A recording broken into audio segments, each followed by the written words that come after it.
관한 말씀입니다. 지난번에 욥의 두 번째 고난, 욥의 새 친구의 반응까지 말씀을 드렸습니다. 오늘은 그 아내와 엇갈린 반응과 태도까지 세 번째까지 말씀을 드리는데, 오늘은 네 번째 욥의 새 친구의 반응을 좀 말씀을 드리려고 합니다. 우리가 잘 아는 것처럼 욥에게는 가장 친한 친구 세 명이 있었습니다. 그 친구들도 욥의 극심한 그 고통을 보면서 무슨 말로 위로해야 될지 할 말을 잃어버렸습니다. 우리가 그렇죠. 사람이 어떤 어려움을 당하면은 가서 찾아가서 뭔가 이야기를 해줘야 되는데 말문이 막히죠.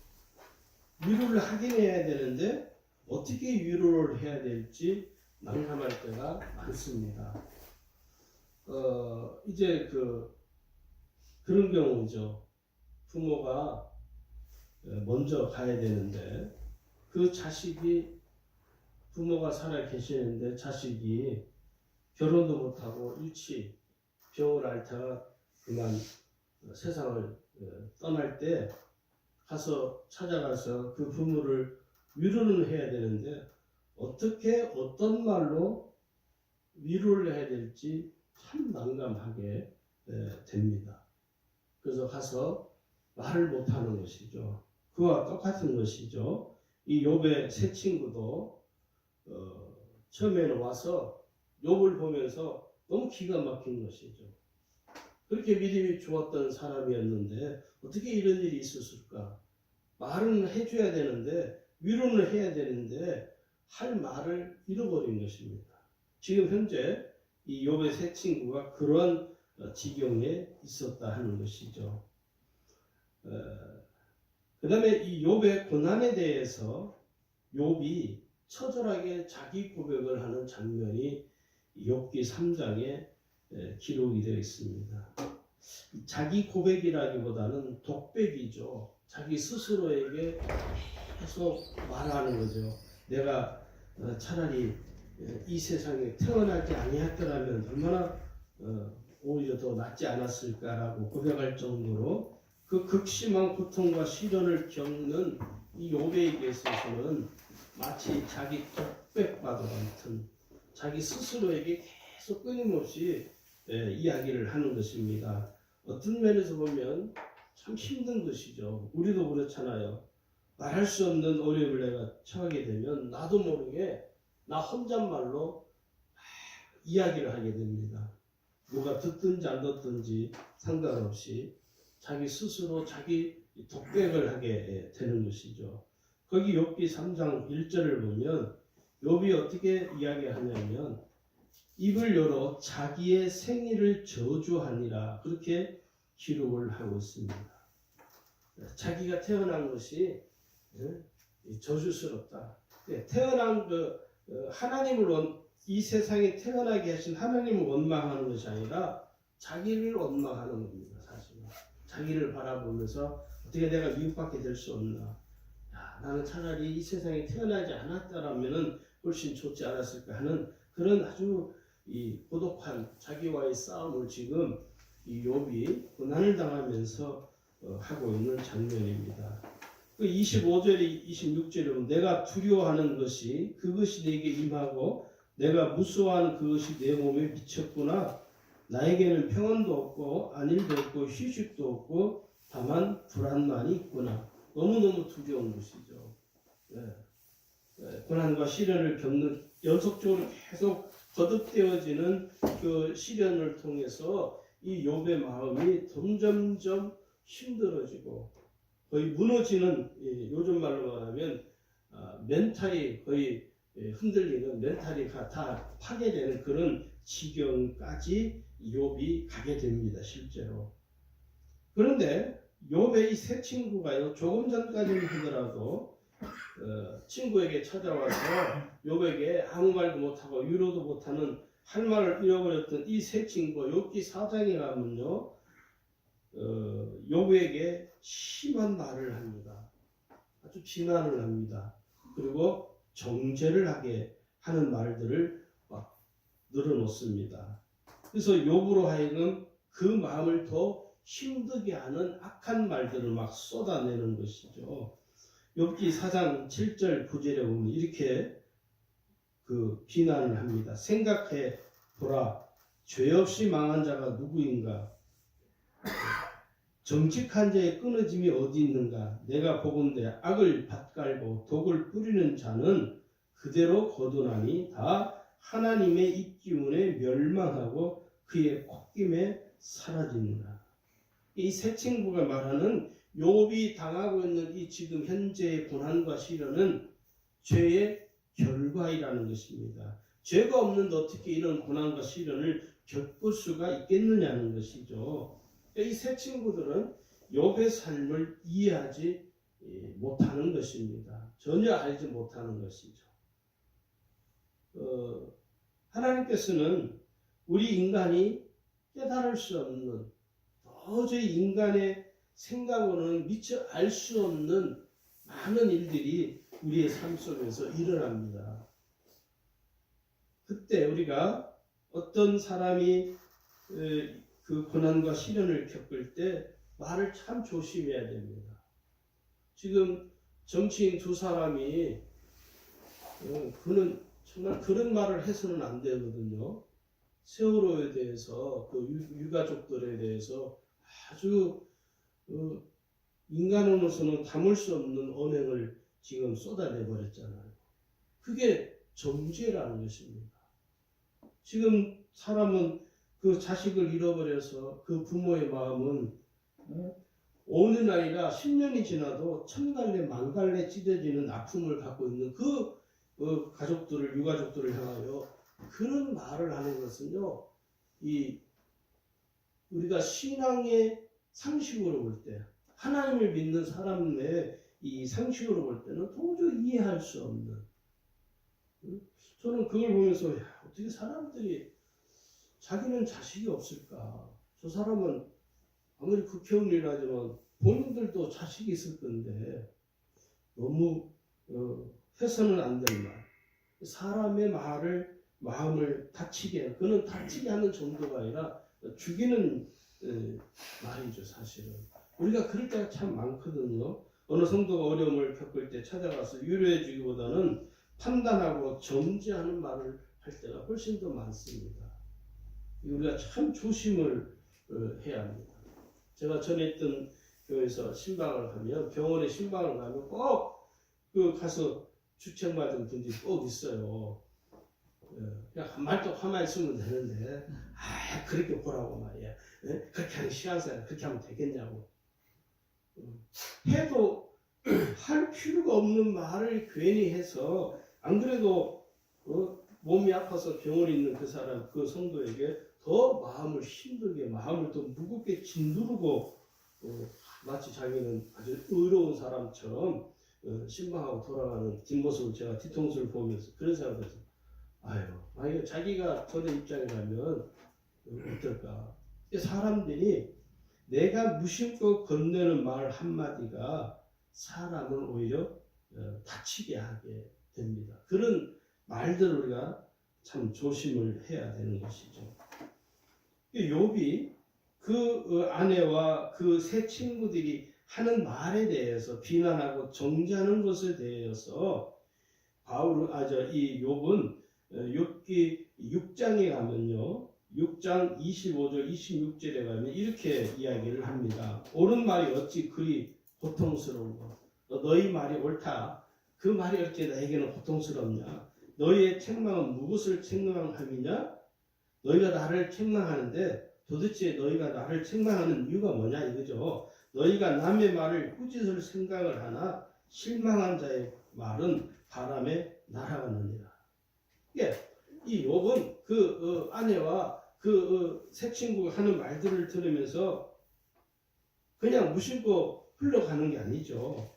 아무리 믿음이 좋은 사람이라도 여러분, 사람이 말을, 기분 상한 말을 들으면요, 마음이 상하게 되어 있습니다. 아주 그래서 그 말이 상처로 남게 된다는 것이죠. 그러면서 욥은 계속해서 27절 28절에 너희는 고아를 제비 뽑으면 너희 친구를 팔아 넘기는구나. 이제 원하건대 너희는 내게로 얼굴을 돌리라. 내가 너희를 대면하여 결코 거짓말하지 아니하리라. 여러분 참 이게 이 욥을 보면요, 어떤 면에서 보면 지금 고난과 시련을 겪고 있는데 이 고난과 시련을 겪는 이 욥에게 이 욥의 아내와 세 친구는요 기름을 부어버린 것과 똑같은 겁니다. 예. 불붙은 집에다가 기름을 더 부어버린 것, 꼴이 되어버린 것이죠. 그래서 그런데 이제 욥의 진짜 한계가 드러나요. 욥은 자신이 당하는 고난에 대해서 자기의 의의를 내세우게 됩니다. 욥은 자신이 살아온 삶에 대해서 아주 자신감으로 충만했습니다. 욥의 고백을 보면 자신이 당하는 고난과 시련이 어디에서 왔는지에 대한 자기 성찰이 부족한 것이죠. 고난과 시련 속에 숨겨진 이 하나님의 이 섭리하심을 욥이 아직 깨닫지를 못하고 있는 것입니다. 그러면서 욥은요 29절에 가서 이렇게 말을 해요. 너희는 돌이켜 행악자가 되지 말라. 아직도 나의 의가 건재하니 돌아오라. 자기의 의를 아주 자랑하는 것이에요. 자기 의로 인하여 내가 지금까지 살아왔는데 나는 아직도 내 의가 있다. 내 의가 아직도 건재하다. 너희는 나를 함부로 멸시하지 말라. 그 이야기예요. 나중에 너희가 내가 다 이 시련을 끝나고 난 뒤에 너희가 나한테 무릎을 꿇으려고 올 테니 그러지 말라. 그런 의미인 거죠. 그러니까 자기의 의를 내세우고 있다는 것입니다. 욥이 당하는 이 고난과 시련의 근본적인 이유는 뭡니까? 욥은요 자기 의가 강한 사람입니다. 남한테 아쉬운 소리를 한 번도 한 적이 없는 사람이에요. 남에게 뭐 구차한 이야기를 한 번도 한 사람이 아니라 아주 의가 분명합니다. 그리고 항상 자신감이 있어요. 어디 가서도 항상 고개를 다 들고 다녀요. 고개를 숙인 적이 없어요. 항상. 이 자기 의가 강한 사람들의 특징은요, 어디에 가서도 항상 당당합니다. 기죽지 않습니다. 근데 문제는 자신의 부족함과 연약함을 못 깨닫습니다. 이런 사람들. 저는 많이 봤어요. 이런 분들은 자기의 부족함이나 자기의 연약함을 인정하지 않습니다.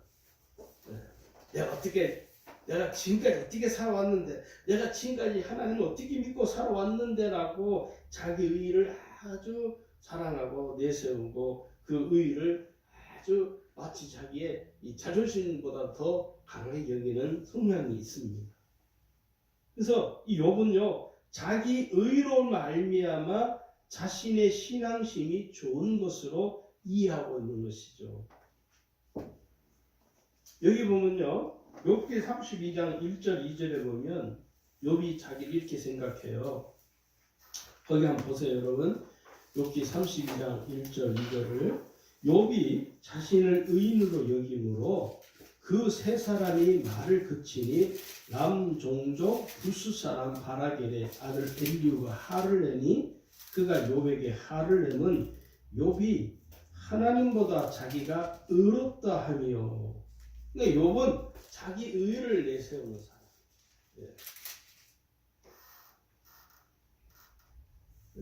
우리가 깨달아야 될 것은 나의 부족함과 나의 연약함을 깨닫는 사람은 하나님의 의를 믿는 사람이죠. 하나님 신실하신 하나님 믿는 신앙심이 신실한 것이죠. 그러나 욥은 이때까지도 자기 의로 살았던 사람이에요. 그래서 이 욥이 그랬던 그 욥이 이제 이 고난과 시련에서 벗어나게 됩니다. 욥이 오랜 고통과 시련을 극복할 수 있게 된 것은 자기 자신을 단련케 하시는 하나님을 믿고 의지한 신앙 고백이 있었습니다. 물론 그 자기 의가 있었지만은 그래도 자기의 신앙이 남아 있었다는 것이죠. 욥기 23장 10절에 보면 그러나 내가 가는 길을 그가 아시나니 그가 나를 단련하신 후에는 내가 순금같이 되어 나오리라. 내가 가는 길을 그가 아시나니 그가 나를 단련하신 후에는 내가 순금과 같이 되어 나오리라. 정금 같은 삶을 살게 될 것을 믿고 있었던 것이죠. 욥기 42장에 가면요, 욥이 하나님 앞에 회개를 하기 시작합니다. 여러분, 회개는 뭐냐면 은혜의 눈이 열리는 출발점입니다. 그래서 우리가 하나님의 은혜를 경험하는 삶을 늘 살기를 원하신다면 우리는 하나님 앞에 회개하는 것을 기뻐해야 됩니다.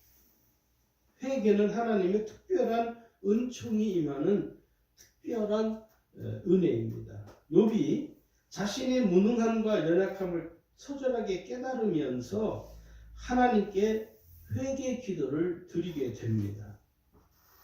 그래서 이 회개 기도는요, 자기 자신을 온전히 깨달을 때 나옵니다. 요즘은 성도들이 회개를 잘 안 하잖아요. 옛날에는 교회에서 제일 먼저 기도하는 겁니까? 제가 청년 때 교회에서 회개 기도만 1시간을 시켜요. 회개 기도만 1시간을 시킵니다. 1시간을 해요. 하고 또 하고 또 하고. 근데 요즘은 회개 기도를, 자, 우리 회개 기도 합시다 보면은 성도들이 내가 무슨 죄를 지었지? 내가 무슨 기도를 해야지? 내가 회개할 게 있나? 이렇게 돼요. 그러니까 어떻게 됩니까? 기도가 열려지지 않는 거예요. 그러다 보니까 사람들이 기도가 힘들다고 여겨지는 거예요. 기도가 왜 힘드냐면 내 속에 있는 죄를 그대로 묶여준 채로 기도하기 때문에 기도가 안 되는 거예요. 사람들이 다 그러거든. 대부분 성도들이 목사님 기도하고 싶은데 기도가 안 돼요. 기도가 안 되는 이유는요, 근본적인 이유는 그 속에 죄가 묶여있기 때문에. 이게 죄가 청소가 돼야 되는데 제거가 되어야 기도가 시작이 되는데 죄가 그대로 그 속에 묶여있거든. 그러니까 기도를 하고는 싶은데 기도가 좀처럼 기도의 세계가 안 열리는 것이죠. 기도가 마음은 원해도, 그래서 우리가 늘 하는 말 있잖아요. 마음은 원해도 육신이 연약해서 기도가 안 되는 게 아니고, 그것도 이유는 되겠지만 가장 영적인 근원적인 첫 번째 이유는 뭐냐면 대부분 99%가 여기에 다 걸려 있습니다. 기도가 막히고 기도가 안 되고 기도를 오래 못하는 이유는 내 죄가 그전에 내 심령 속에 참 묵혀있기 때문에 그런 거예요. 이것을 먼저 제거해야, 회개해야, 청소를 해야 내 기도가 하나님께 상달되어지는 것입니다. 요즘은 사람들이 기도의 능력을 체험하지 못하죠. 왜요? 기도의 능력은 어디서 나오느냐면 회개에서부터 기도의 능력이 임하는 것입니다. 할렐루야. 아멘. 제가 청년 때 어느 목사님이 기도를 방언 기도만 7시간을 하셨대요. 그 시즌은 그렇게 했어요. 교인들도 막 그때는 뭐 철학기도 하고 그러면은 10시부터 새벽 5시까지 몇 시간입니까? 7시간 아닙니까? 뭐 예배 설교 듣고 뭐 1시간 빼더라도 보통 한 5시간, 3시간, 4시간씩 막 쉬지 않고 막 계속 기도했죠. 그때 그 시절에는. 왜 그랬을까? 근데 요즘은 왜 그렇게 기도를 못할까? 제가 막 생각해 보니까 그거는요, 그 시대에는 회개가 먼저 선행이 됐던 거예요. 회개 기도가 1시간 이상을 회개 기도만 시켰으니까. 근데 요즘은 회개 기도가 찾아보기가 참 어렵습니다. 회개 기도가 찾아보기가 참 어려워요.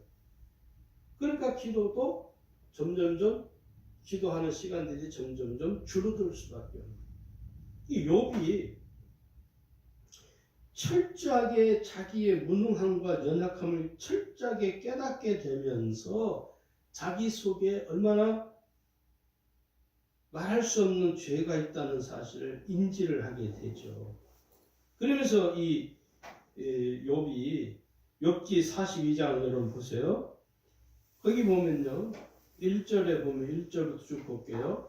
욥이 여호와께 대답하여 이르되 주께서는 못하실 일이 없사하며 무슨 계획이든지 못 이루실 것이 없는 줄 아오니 무지한 말로 이치를 가리는 자가 누구니까 나는 깨닫지 못한 일을 말하였고 스스로 알 수도 없고 헤아리기도 어려운 일을 말하였나이다.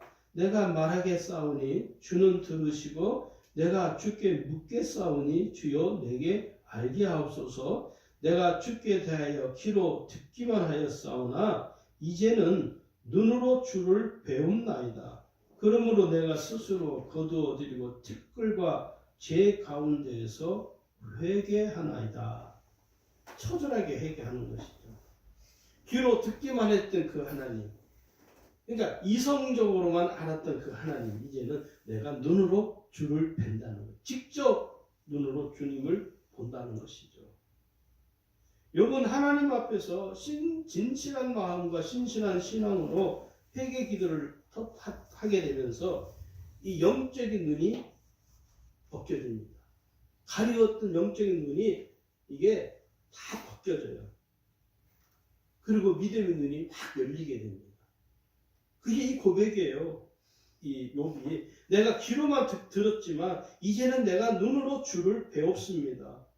귀로만 들었던 이성으로만 이해했던 그 하나님을 이제는 실제로 살아계신 그 하나님으로 대면하는 것이죠. 네. 이게 회개가 터지니까, 회개하기 시작하니까 순간적으로, 그냥 그 순간이죠. 하나님의 역사가 이게 확 믿어지는 거예요. 여러분, 머리로만 이해하는 신앙은요, 참 피곤합니다. 왜? 내가 노력을 해야 돼. 힘쓰고 애쓰고 막 해도 안 되는 것 같아. 하고 싶은데 왜 안 되지? 하려고 하는데 안 되는 거예요. 그러다 보니까 못해요? 나는 안 되거든. 콕 꺼내야죠. 그러다 또 시간 좀 지나면 그래도 한번 열심히 해보자. 목사님 큰 교회가 하도 잔소리 했어서 한번 열심히 한번 해보자. 또 한번 하려고 해요. 했어요. 근데 또 하다가 또 안 돼요. 이게 계속 반복이 되는 거예요. 그게 왜 그러냐면 머리로 하나님을 이해하기 때문에, 귀로만 하나님을 이해하기 때문에 안 되는 것이죠. 근데 여러분, 믿음의 눈이 확 열려버리면 그냥 내가 애쓰고 노력하지 않아도 믿음으로 사는 것이 무엇인지를 알게 돼요. 할렐루야. 저도 그랬어요. 처음에 교회를 갔는데 목사님 무슨 말 도무지 못 알아듣겠어요. 나는 지금도 그 어르신을 제가 처음 만난 목사님이지만 저에게 세례를 주신 그 우리 이우철 목사님, 제가 지금도 존경하고, 그 제가 청년 시절 때도 목사님 항상 뵐 때마다 존경을. 근데 그 존경하는 마음이 처음부터 있었던 게 아니에요. 처음에 목사님 설교를 듣는데 다 거짓말 같아요. 다 거짓말 같아. 어떻게 저럴 수 있어? 근데요, 목사님의 설교가 귀에 들리지도 않고 목사님의 설교가 다 거짓말 같았는데 어느 날 순간 목사님의 설교가 믿어져요. 그냥 내가 그래 믿어볼까? 한번 믿어보자. 그래 믿어보자. 그래서 믿어지는 게 아니라 그냥 믿어져요. 안 믿어지려고 하는데도 그냥 믿어져요. 내가 믿어야지 막 애를 쓰지 않아도 그냥 믿어지는 거예요. 그 계기가 뭐냐? 저의 영적인 눈이 열린 거예요. 믿음의 눈이 확 열려버린 거예요. 그건 내가 막 노력한다고 되는 문제가 아니더라고요. 그 다음부터는 목사님의 설교가 그렇게 은혜롭고 설교를 들을 때마다 괜히 눈물이 나는 거예요. 그 교회 가서 기도하면 괜히 눈물이 나고, 철학기도 가면은 그렇게 눈물이 나고, 목사님 지나가다가 교회 마당에서 목사님 얼굴만 쳐다봐도 눈물이 나는 거예요.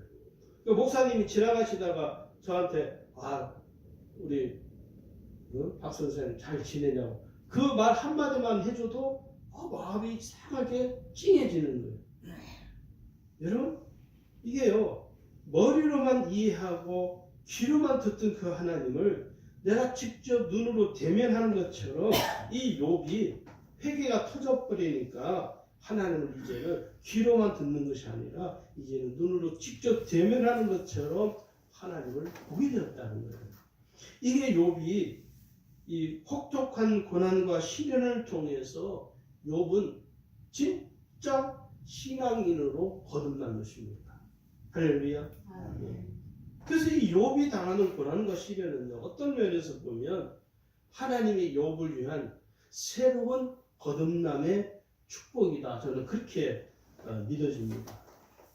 뭐 물질 축복 받고 하면 그건 중요한 게 아니죠. 그보다 더 중요한 것은 욥이 이제는 하나님을 새롭게 인식하는, 하나님을 새롭게 만나는 놀라운 은혜를 체험하게 된 것이죠. 그래서 우리는 이 고난과 시련을 통과한 욥의 삶을 통해서 욥이 그 친구들을 위하여 하나님 앞에 중보 기도를 하기 시작합니다. 그리고 하나님께서 그 친구들에게 번제로 드릴 것을 하나님이 명령하십니다. 이 세 친구들은 욥을 보면서 얼마나 부끄러웠겠어요. 그죠? 함부로 말하고 함부로 비난하고 함부로 정죄하고 판단했던 자기들의 그 부끄러운 모습을 얼마나 정말 난감했겠습니까? 그런데 그러한 친구들을 향하여 이 욥이 어떻게 했습니까? 하나님께 중보 기도를 드립니다. 이게 욥이 그 고난과 시련을 통해서 변화되어진 거듭난 욥의 삶이라는 것이죠. 그리고 욥은 고난과 시련을 받기 이전보다 더 갑절의 그 소유보다 갑절의 축복을 받았다라고 욥기서 42장 10절부터 14절까지 기록을 하고 있죠. 그래서 이 욥의 고난과 시련을 통해 우리가 알 수 있는, 깨달을 수 있고 우리가 생각할 수 있는 것은 뭐냐면 고난과 시련은 신앙 훈련의 과정이다. 그렇게 생각하시면 틀림이 없습니다. 할렐루야. 저도요 목사가 되기 청년 때 정말 말할 수 없는, 저는 그 시련은 예수 안 믿을 때 제가 당하는 그 삶의 고통과는 또 다른 차원의 이 시련이 연속이 되는 거예요. 20살 초반인데 20살, 21살, 22살, 23살 그 시기인데 너무너무 힘이 드는 거예요. 너무너무 힘이 들어서 처음으로 그 20대 초반에 그런 생각들, 예수님 빨리 왔으면 좋겠다. 세상이 빨리 끝이 났으면 좋겠다. 너무 고통스러워서 이 세상이 빨리 끝이 나서 예수님이 내일이라도 당장 재림을 하셔서 나를 천국으로 좀 빨리 데려갔으면 좋겠다라는 생각을 한두 번 한 적이 아닙니다. 너무너무 고통스러운데. 그때는 너무너무 힘이 들었어요. 근데 지금 와서 이렇게 지난 세월을 이렇게 훌쩍 한 30년 전 이야기를, 그 사건들을 되돌아보면, 그래. 내가 그때 그렇게 힘들고 어려운 그 시절이 있었기 때문에 지금의 오늘 내가 이렇게 있는 것이 아닌가. 오히려 하나님께 감사가 되는 것이죠. 왜입니까? 과정이죠, 과정. 할렐루야. 하나의 과정에 불과한 것입니다. 근데 그 요즘 젊은이들은 그 과정을 너무 쉽게 생각하는 거예요. 쉽게 생각하기 때문에 이기지를 못하는 거예요. 힘들고 어려운 그 힘든 것들을 이겨내야 되는데 이겨내지를 못하는 것이죠. 쉽게 포기해버리고. 그러나 여러분, 그 고난과 시련은 하나님이 나를 욥처럼 강한 영적인 사람으로 만드는 신앙훈련의 과정이라는 사실은 분명히 믿으시길 주님으로 축원합니다. 두 번째, 이 욥의 삶을 통해서 우리가 알 수 있는 것은 영적인 눈이 열리는 계기가 됩니다. 고난과 시련을 통해서, 혹독한 고난과 시련을 통해서 나의 믿음의 눈이 열리게 되어 있습니다. 여러분, 믿음의 눈이 열리면요 모든 것이 다 가능합니다. 할렐루야. 아멘. 문제는 내가 아직 믿음의 눈이 안 열려서 힘들고 어렵고 짜증나고 막 불평되고 왜 나를 이렇게 하는 거? 내 삶이 이렇게 고통스럽냐고 막 그러는 것이죠. 그러나 믿음의 눈이 열리면요, 그보다 더 힘든 일이 있어도 그 힘든 일을 내가 이겨낼 수가 있어요. 그래서 여러분, 믿음의 눈이 열린다는 것은요, 가장 중요한 우리의 신앙의 키워드입니다. 그리고 세 번째는 마지막으로 고난과 시련 속에 숨겨진 축복이 반드시 있습니다. 로마서 8장 18절에 말씀하셨잖아요. 현재의 고난은 장차 우리에게 나타날 영광과 좋게 비교할 수 없도다. 그렇게 말씀하고 있습니다. 그래서 이 고난과 시련은 축복을 위한 과정에 불과한 사실이라는 것을 우리가 잊지 말아야 됩니다. 그래서 여러분, 고난과 시련이 없는 사람은 뿌리 없는 나무와 같습니다. 여러분, 나무가요, 한 나무가 큰 나무를 이루가기 전에 얼마나 모진 비바람과 모진 그 태풍을 다 만나겠습니까? 그럴 때마다 그 나무가요, 흔들릴까요? 안 흔들립니다. 흔들리더라도 뿌리가 더 견고하게 땅속으로 뿌리를 내리는 것이죠. 그 힘들고 어려운 시련과 태풍이 몰아치고 비바람이 몰아칠 때마다 그 나무는 더 그 땅속으로 자기 뿌리를 더 견고하게 내리는 것이죠. 오늘 우리의 삶도 똑같습니다. 힘들고 어려운 삶이 여러분 아셔야 돼요. 우리가 하나님 앞에 가는 날까지 고난과 시련은 끝나지 않습니다. 정도의 차이일 뿐이에요. 할렐루야. 여러분, 목사인 저도요, 지금도 계속 고난과 시련이 있습니다. 목사라고 해서 맨날 고난과 시련을, 목사님 참 좋겠네요. 목사님은 고난과 시련이 아무것도 없죠? 있어요.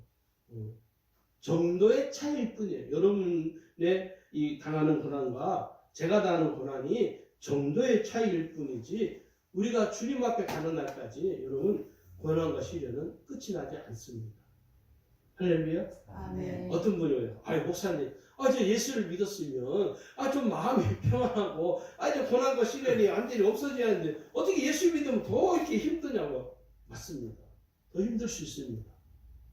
근데 예수를 믿으면, 믿음의 눈이 열리게 되면 더 힘든데도 힘든 것으로 여겨지지 않을 뿐이에요, 여러분.